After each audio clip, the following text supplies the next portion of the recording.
अस्सलाम वालेकुम नाज़रीन। प्रोग्राम आज पाकिस्तान के साथ कल शहबाज शरीफ ने कहा कि जो चोर और रिश्वतखोर ऑफिसर हैं उनके खिलाफ मुकदमात दर्ज होंगे। ऐसे ही है जैसे एक तवाइफ जब बूढ़ी होगी तो उसने अपने गाकों पर जना के मुकदमात दर्ज करवाने शुरू कर दिए। कह कौन रहा है, पहले ये सुने। आज पाकिस्तान की हालत देखकर आप अंदाज़ा लगा सकते हैं कि हम कहाँ पहुँच गए। ना माशरे में हमारी इज्जत, ना दुनिया में हमारी इज्जत, ना कोई वकार, और एक भीख मांगने वाली कौम बन चुकी है। जी हाँ, आप जितना मर्जी कहते रहे, मगर जब इज्जत नफ्स मर जाता है तो फिर जो मर्जी होता रहे, जो मर्जी कोई बोलता रहे, किसी को कोई फर्क नहीं पड़ता। आप अंदाज़ा लगाएं कि किसी बैंक में अगर डकैती होती है और वहाँ पे हमारी पुलिस वहाँ जाती है तो सबसे पहले पूछती है यहाँ पे काम कौन कौन कर रहा है, कौन कौन यहाँ मुलाजमत अख्तियार कर चुका है और कौन करने वाला है। वजह ये होती है चौकीदार से पूछा जाता है, और कई दफ़ा आपको चौकीदार मुलव्वस पाया जाता है उस डकैती में। ये बदकिस्मती है पाकिस्तान की। हमारा चौकीदार जो है वो है मुलव्वस इस पूरी जो भी पाकिस्तान की बर्बादी है इसमें। अगर आपका चौकीदार मुखलस होता तो अफगानिस्तान से हमारी दुश्मनी ना होती। अगर आपका चौकीदार मुखलस होता तो कश्मीर का मसला कब का हल हो चुका होता। अगर आपका चौकीदार मुखलस होता तो आज इंटरनेशनल लेवल पे पाकिस्तानियों की इज्जत होती, क्योंकि हमारे पास एटम बम है, पाकिस्तान एटमी ताकत है। कोई आपने देखी ऐसी ताकत कि वो कि हमारे पास एटमी ताकत है मगर हम फकीरों की तरह जिंदगी गुजारते हैं, हम बेकारी बन चुके हैं। ये बातें बड़ी तलख है। आप देखें कि आए दिन जो चौकीदार रिटायर हो जाते हैं उनके बयानात सुने, उनकी बातें सुने। वो खुद कहते हैं कि पाकिस्तान के साथ जुल्म हो रहा है। वो खुद कह रहे हैं कि 75 साल से पाकिस्तान के साथ इतना बड़ा जुल्म हो रहा है कि अवाम जो है वो आटे की लाइनों में लगा दी गई है, किसी को पूरी खुराक नहीं मिल रही पाकिस्तान में। बेशुमार ऐसे लोग हैं सड़कों में पड़े हुए हैं जिनके पास घर बार नहीं है, जिनके पास खाने को कुछ नहीं है, जिनके पास पहनने को कुछ नहीं है। सोशल मीडिया पे जाइए, वहां पे आपको तस्वीरें मिलेंगी, जो उनकी चप्पल होती है उसकी हालत देख ले, उनके कपड़ों की हालत देख ले। आप अंदाजा नहीं लगा सकते कि जब इस तरह की वीडियो सोशल मीडिया पे देखी जाती है तो वहां पाकिस्तान के जो बाहर लोग रहते हैं उन पे क्या गुजरती है। अगर तो किसी के दिल में दर्द है, किसी का ज़मीर जिंदा है तो मेरा ख्याल है कि वो महसूस करता होगा। मगर जब ज़मीर मर चुके हैं तो फिर आप कुछ भी नहीं कर सकते। अगर आपका चौकीदार ठीक होता तो आज ये चोर डाकू जो इस वक्त इक्तदार में है, ये कैसे इक्तदार में पहुंच सकते थे? किस तरह जरदारी के पास इतनी दौलत आ सकती थी अगर आपका चौकीदार ठीक होता? ये सब कुछ वहीं से हो रहा है जहां आप समझ रहे हैं कि ठीक नहीं हो रहा। और बताया ये जाता है कि हमारे पास सबसे मजबूत चौकीदार है, सबसे मजबूत हमारे पास हर चीज है, मगर हम बेकारी हैं, हम मांगते हैं। ये बातें इसलिए मैं आपको बता रहा हूं कि हमारा एक चौकीदार जो पिछले दिनों रिटायर हुआ, उसके साथ जो अवाम सलूक कर रही है, जो उसका हाल हुआ है, ना वो बाहर जा सकता है, ना वो घर में बैठ सकता है। आपको पता चल जाएगा कुछ अर्सा बाद कि वो डिप्रेशन में चला गया, पागल हो गया। मगर ये हल नहीं है कि वो पागल हो गया, हल उसका ये भी नहीं है कि उसके पागल होने से पाकिस्तान के हालात बदल जाएंगे। मगर सबक नहीं हम हासिल करते। पाकिस्तान 75 साल से जिस दलदल में फंसा हुआ है, हर कोई आके यही कहेगा आपको कि पाकिस्तान नाजुक हालात से गुजर रहा है। कोई आपको अच्छी खबर नहीं मिलेगी। मुझे दिखा दिए 20 साल पहले की भी अखबार निकाल लिए, 30 साल पहले की भी अखबार निकाल ले, उसमें भी यही होगा कि नवाज शरीफ का मुआहदा हो गया और उसको एनआरओ दे दिया गया, वो पाकिस्तान आ रहा है। यही मिलेगा आपको।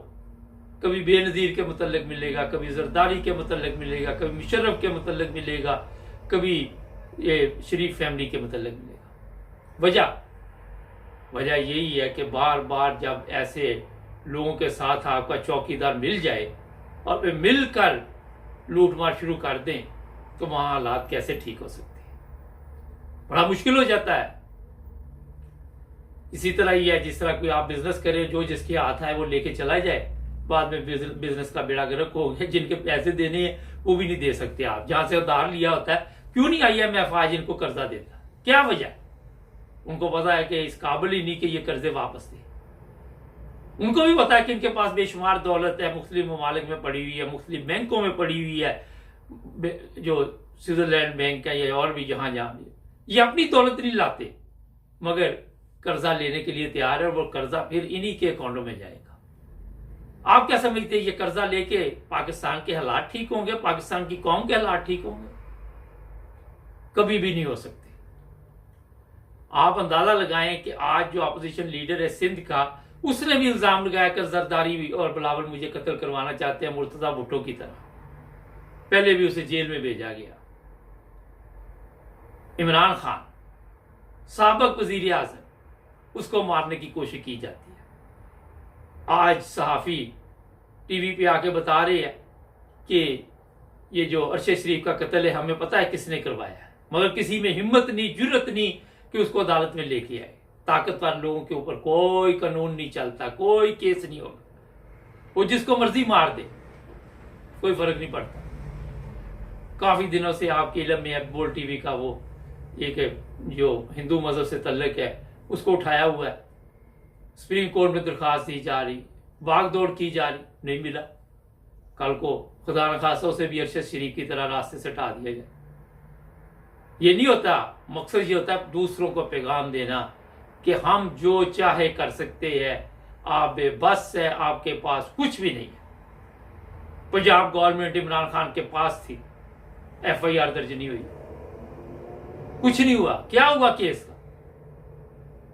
इमरान खान जो आज आप देखते हैं कि 70-80% लोग उसको पसंद करते हैं, उसके खिलाफ कत्ल का जो हमला हुआ उसका मुकदमा भी ठीक तरह दर्ज नहीं हो सका। लोगों को उठा लो, लोगों को मार दो, मजाक बना दिया लोगों का, वहां पे उठा के ईंटें बांध दो, उसके वो जो नाजुक जिस्म के जो भी पार्ट्स होते हैं उन पर, और लोग मजाक कर रहे हैं कि हाफिज दवाखाना। ये सोशल मीडिया पे चल रहा है। ये इन्होंने इज्जत कमाई, ये आपके मुल्क के चौकीदारों की आज इज्जत हो रही है सोशल मीडिया। ऐसे ऐसे मजाक किए जा रहे हैं कि आप सोच नहीं सकते।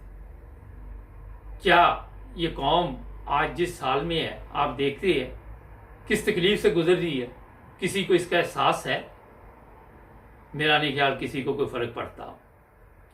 अदालतें हैं, कोई चीज भी है, कभी किसी की ऑडियो बना के निकाल देते हैं, कभी किसी की वीडियो निकाल देते हैं, कभी किसी के जो भी जाती मसाइल है उस पर उंगली उठानी शुरू कर देते हैं। फलां की बेटी है, फलां का बेटा है। अपने गिरबान में नहीं देखते कि आपने क्या किया, आपने कौन सा इस्लामी तालीमात के मुताबिक जिंदगी गुजारी। अगर गुजारी होती तो इस तरह चोर चोर और लानत लानत के नारे तो ना आपके लिए भी लगते। आप देखें जिन ममालिक ने तरक्की की उनकी इज्जत देखे, जर्मनी है, कनाडा है, जो भी ममालिक है तरक्की याफ्ता। ये यूरोप पूरा आप सबके इल्म में है कि लोग तरसते हैं यूरोप आने के लिए कि यहाँ का पासपोर्ट मिल जाए, यहाँ की नेशनलिटी मिल जाए। क्या वजह? गौर कीजिए। आज जब कोई शहीद होता है तो पता चलता है जनाब इसने वतन के लिए कुर्बानी दे दी। वो सारा दिन तो वो आपको सलूट मारता रहता है। कुर्बानी तो उसने अपने माँ बाप के लिए या अपनी बीवी बच्चों के लिए दी।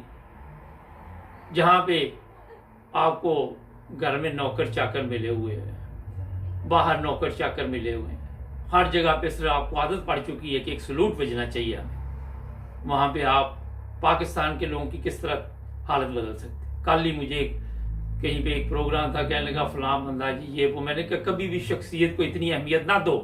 इस पाकिस्तानी माशरे ने इस शख्सियत की जितनी हमने अहमियत दी उसी की वजह से बर्बादी हो चुकी पाकिस्तानी माशरे। गरीब और अमीर का इतना फर्क हो चुका है कि किसी के पास कोई थोड़ी सी भी कोई पावर आ जाती तो हम उसके सामने सर झुका लेते हैं। ये चीज़ों ने बर्बाद किया।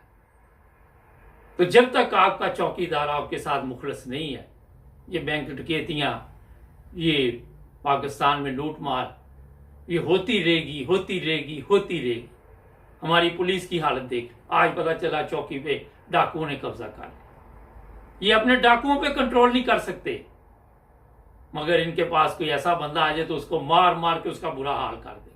सोशल मीडिया पे ऐसे अल्फाज पुलिस के खिलाफ चल रहे कि आप सोच नहीं सकते। इसलिए जब तक आपका एक अदारा ठीक नहीं होगा, वो सबको कानूनी इंसाफ के मुताबिक करने देगा, कुछ भी नहीं हो सकता। ना तो मैं कुछ कर सकता हूं, ना आप कुछ कर सकते हैं, और ना ही ये जिल्लत रसवाई जो गले पड़ चुकी है ये जा सकती है। इसी तरह चलता रहेगा। नाज़रीन, हमारे चैनल को सब्सक्राइब करें ताकि और भी प्रोग्राम देखते रहें। जुड़े रहें हमारे साथ।